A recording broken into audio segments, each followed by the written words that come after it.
আমরা অনেকেই বিজনেস করতে গিয়ে একটা জায়গায় এসে আটকে যাই, মানে চাইলেও আর বড় করতে পারি না বিজনেসটা। অনেক চাচ্ছি হয়তো আমার বিজনেসটা বড় হোক, গ্লোবাল বিজনেস হোক বা আরো বড় পরিসরে যাই, কিন্তু গ্রোথ হচ্ছে না কোনোভাবেই।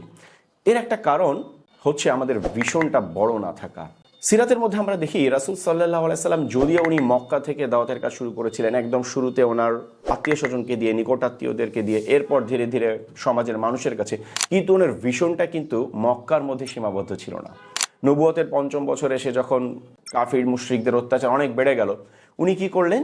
উনি সাহাবীদেরকে আবিসিনিয়ায় পাঠিয়ে দিলেন এবং বললেন যে সেখানে এমন একজন শাসক আছে যার অধীনে কেউ কারোর উপর জুলুম করতে পারে না। অর্থাৎ মক্কার বাইরের গ্লোবাল পলিটিক্যাল সিনারিও সম্পর্কে কিন্তু ওনার আইডিয়া ছিল। হ্যাঁ, এমন না যে কেবলমাত্র মক্কায় গোত্রে গোত্রে কি হচ্ছে এটার মধ্যেই উনি সীমাবদ্ধ। ওনার নলেজটা কিন্তু তখন গ্লোবাল পলিটিক্সেও ওনার নলেজটা ছিল। দ্যাটস উনি বুঝতে পেরেছেন আবিসিনিয়া আসলে কি অবস্থা যাচ্ছে, পাঠিয়ে দিলেন। দেখেন ১০ম বছরে গিয়ে কি হলো, তিনি মক্কায় যখন বুঝলেন আর এখানে হবে না, তিনি মক্কার বাইরে তায়েফে চলে গেলেন। তায়েফে হলো না, সেখানে ফিরে আসলেন। এরপর হজের মৌসুমে তিনি কি করতেন? মানুষকে যখন দাওয়াত দিতেন তখন তিনি নতুন একটা ভূমির আশ্রয় চাইতেন তাদের কাছে, নতুন একটা ভূমির সন্ধান তাদের কাছে চাইতেন, যে মানে যেখানে মুসলিমদেরকে এবং আল্লাহ রসুলকে তার আশ্রয় দিবে এবং রসুল সাল্লাহ সাল্লাম সেখানে মুসলিমদেরকে নিয়ে যাবেন। এবং এরই ধারাবাহিকতায় কিন্তু আমরা দেখলাম যে তার ২-১ বছর পর মদিনা থেকে যেটা দল আসলো, তার আল্লাহ রসুলের কাছে শপথ করলো এবং আকাবার শপথ হলো, মদিনায় যাওয়ার গ্রাউন্ডটা তৈরি হয়ে গেল। দেখেন তায়েফ হলো না, চলে আসলেন, মদিনায় চলে গেলেন। মদিনায় যখন গেলেন সেখানেও কিন্তু তিনি সীমাবদ্ধ না যে আমার এই দাওয়াত শুধু মদিনার মধ্যেই থাকবে বা মদিনায় নিয়েই থাকবো।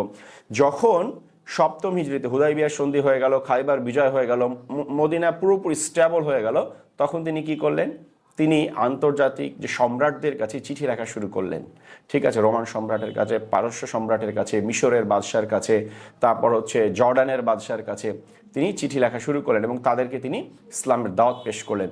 তাহলে দেখেন একটা গ্লোবাল ভিশন নিয়ে কিন্তু তিনি সবসময় এগিয়েছেন। তার ভিশনটা কত বড় ছিল। শুরু করেছি আমি ছোট থেকে, একটা কথা বলে যে অ্যাক্ট লোকালি বা থিঙ্ক গ্লোবালি। হ্যাঁ, সো এটা পারফেক্ট এক্সাম্পল হচ্ছে রাসূলুল্লাহ সাল্লাল্লাহু আলাইহি সাল্লাম। চিন্তা করেছেন কত বড় পরিসরে, এবং এজন্যই দেখেন একটা মানে এমন একটা অজ্ঞ জাতি ছিল কুরাইশরা বা আরবরা, যে তাদেরকে কেউ পাত্তাই দিত না। গ্লোবাল সুপার পাওয়ার যা ছিল রোমান, পারস্য, এরা পাত্তাই দিত না। অথচ রাসূল সাল্লাল্লাহু আলাইহি সাল্লামের জীবদ্দশাতেই এই ২০ বছরের মাথায় কি হলো? তারা রোমানদের দরজায় কড়া নাড়লো মুতার যুদ্ধে।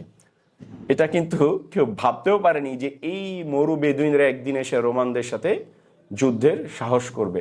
এটা কেন সম্ভব হয়েছিল? Because of that global vision. তো আমরা যদি আমাদের ভিশনটাকে বড় করতে পারি, আমার মনে হয় ইনশাল্লাহ গ্রোথ এমনি আসবে।